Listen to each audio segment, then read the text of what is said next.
Et je ne sais pas si ça prend, hein, parce que c'est la première fois que je fais un direct.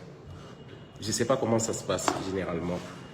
Donc, excusez, hein, mon habillement, je sors de la plantation et comme on est des agriculteurs, hein, donc je sors des plantations et subitement, qu'est-ce que je vois?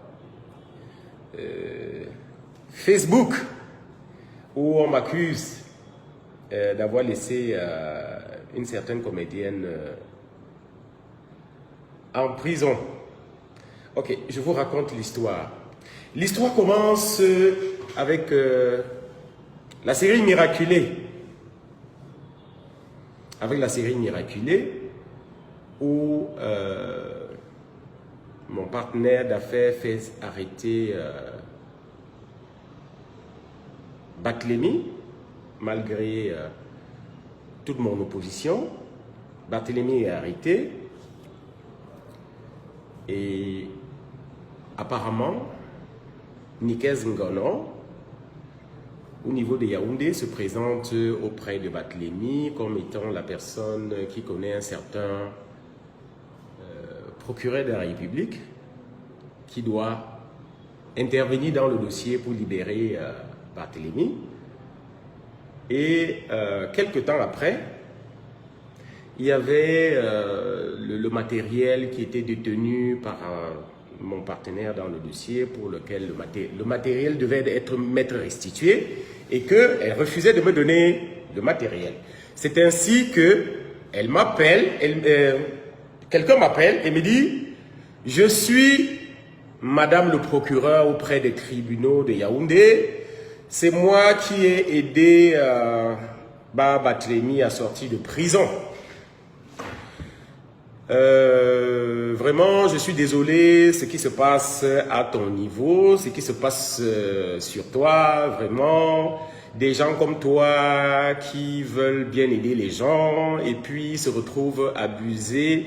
Franchement, je compte te donner un coup de main pour que tu puisses récupérer tout ce que tu as perdu. Je connais plusieurs procureurs à Douala qui sont des collègues à moi. Bon, là-dedans, on me dit, je connais le commandant de compagnie de Ndorbonne. Ça ne m'a rien dit puisque c'est des amis à moi. Je connais un tel, ça ne me dit rien parce que je connais plus que ça. Bon, ce qui est intéressant là-bas, c'est qu'elle me dit, oh bon, vraiment pour t'aider, je vais envoyer ma petite sœur dans la comédie que j'ai vraiment envie que tu essaies de la soutenir. Nikez Ngono. Je dis oui, ben, j'ai déjà entendu parler de ce nom avec Tony Barthélemy. Donc, le lendemain à mon bureau, je vois apparaître quelqu'un qui est dehors, une fille de courte taille, et qu'elle demande à me joindre, elle demande à me voir. Oui, je suis venu te voir, ma grande sœur m'a envoyé pour te rencontrer. Parce qu'elle doit t'aider, je dois t'aider à aller à la compagnie de Ndorbonne déposer une plainte. Une plainte contre Flavienne pour permettre de récupérer ton matériel, tout ça. Je dis que, mais attends, est-ce que je t'ai dit que j'ai un souci pour déposer une plainte? C'est pas vous qui allez m'enseigner comment on dépose une plainte. Et c'est pas vous qui allez m'introduire dans, comment je dirais, c'est-à-dire dans le secteur judiciaire. C'est un secteur pour lequel je m'y connais très bien. Donc elle fait 2 jours à mon bureau et de temps en temps elle est appelée par cette madame le procureur et je contacte un ami à moi qui est dans la magistrature. Je lui envoie tous les éléments de cette prétendue madame le procureur et puis mon ami me dit, compte tenu de la façon avec laquelle elle s'exprime là, je ne pense pas que ce soit une magistrate. Je pense que c'est quelqu'un qui doit être peut-être proche de la magistrature. Mais ce n'est pas une magistrate. La discussion dure, je crois, à peu près 2-3 semaines. Et je n'ai jamais obtempéré à cette demande de cette madame la procureure qui voulait m'aider ou quoi que ce soit. À un certain moment, elle commence à m'envoyer les programmes du deuil. Oh, il faut me donner de l'argent parce que j'ai mon deuil. Tel jour, tu ne me soutiens pas. D'autres jours, c'est que tu ne m'envoies pas la nourriture. Pourquoi est-ce que tu ne m'envoies pas la nourriture? Bref, il y a eu plein de conneries qui se sont passées dans cet échange. de cette dame qui voulait absolument m'aider sans que je ne lui demande quoi que ce soit. Après, il commence à me dire non, il faudrait que tu remettes le film à Batreni, sinon je vais te porter plainte, je vais faire... Bref, c'est assez huilé là-bas dedans. Après, ils sont passés par une histoire de marché public, là où on doit me donner des marchés publics, je dois réaliser des marchés publics. Je dis que ben, contre-commission, si ça, et puis la personne qui était intermédiaire, qui devait, j'ai dit c'était toujours Nicaise. Je dis ben, les procédures de passation des marchés publics sont connues au Cameroun. Et j'ai fait plusieurs marchés publics, donc je n'ai pas besoin de vous pour faire des marchés publics. Ensuite, cette même personne se présente sous une autre identité, à savoir, je suis le petit frère de Laurent Issot. Oh, si ça, tu as fait ceci, cela à Toby Bizanga, tu as fait ci, ça à Batremi. Bref, rien de tout ça n'a jamais prospéré. Il se peut qu'ils sont allés vers une autre personne déployer le même système. Et ils ont été arrêtés. Quand ils ont été arrêtés, je parle de Nicaise qui a été arrêté, puisque l'autre personne opère de la prison. Ils ont été arrêtés, elle a été arrêtée, et le téléphone avec lequel ils opéraient a été récupéré. Et dans le téléphone, on s'est rendu compte qu'ils avaient échangé avec moi. C'est ainsi qu'on m'appelle à Bonanja.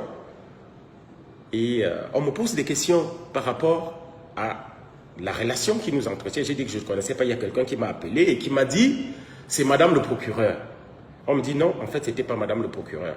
En fait, c'était des arnaqueurs. C'est quelqu'un qui opère de la prison. J'ai dit que, mais attends, Nicaise Ngono m'a dit que c'est sa grande sœur. J'ai dit que non, c'est faux.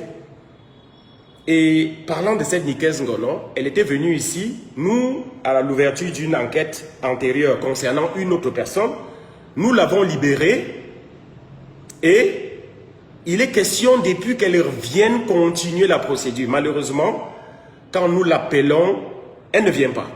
Bon, comme de temps en temps, nous avons remarqué qu'elle t'appelle, et justement, Nicaise m'appelait de temps en temps qu'elle tournait avec Super Ndormo à Tchan et ainsi de suite. Elle m'appelait de temps en temps pour demander, boss, est-ce que tu n'as pas de contrat pour moi? Est-ce que c'est... On me dit, il faut que tu l'appelles et que tu lui dises que tu as un contrat pour elle. Parce que nous voulons mettre la main sur cette fille. Depuis, on l'appelle, elle évite nos appels. Alors, doit-on collaborer avec nos forces de défense ou pas? Mais là, directement, j'ai lancé l'appel. J'ai dit, Nickel, j'ai un contrat pour toi. C'était devant la gendarmerie. J'ai un contrat pour toi. Et directement, elle a sauté dans la voiture pour venir. Les enquêteurs, c'est devant les enquêteurs que j'ai appelé Nicaise. Elle a donné tous les éléments, c'est-à-dire je prends tel bus, numéro, tout et tout. Et je lui ai dit, dès que tu es à Dibamba, tu m'appelles. Dès qu'elle est arrivée à Dibamba, elle a appelé. Et puis les enquêteurs se sont chargés de la récupérer, d'assurer la réception. Alors, doit-on coopérer avec nos forces de défense pour arrêter les malfrats ou pas? Parce que je vois partout là, non, elle est en prison parce que c'est toi. Oui, c'est moi qui l'ai appelée. Alors, cette histoire se retrouve au tribunal et je pense que la vérité n'est pas toute dite au sujet de ce qui se passe. Et ce que je vais dire, c'est que les audiences au Cameroun sont publiques. Donc, chacun peut venir à l'audience publique et écouter ce qui se passe. La réalité, et avec l'expérience que j'ai, avec les nouvelles informations que j'ai, Nicaise n'est pas innocente, excusez-moi. Elle n'est pas innocente dans cette histoire. Elle est une complice. Ça, je peux le dire avec tous les éléments que j'ai avec moi. Elle est complice de cette histoire. Nous devons aider nos forces de défense à traquer les malfrats. J'ai échappé à cette escroquerie, mais beaucoup de gens y ont laissé leur peau. Pendant que les gens disent on a fait ci et ça, est-ce que vous pensez à cette procureure de la République que son image a été utilisée partout pour anarquer les gens? Cette dame, je l'ai rencontrée, elle a pleuré parce qu'elle m'a dit elle a risqué son mariage plusieurs fois.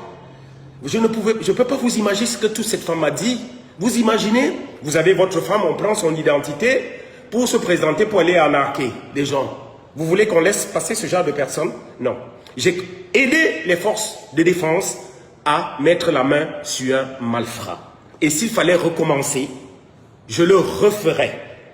Et j'invite mon ami Moustique le charismatique. Tu aurais dû m'appeler, me poser la question de savoir ce qui se passe. Je t'aurais donné des éléments nécessaires qui m'ont permis de faciliter l'arrestation de Nikes Ngono.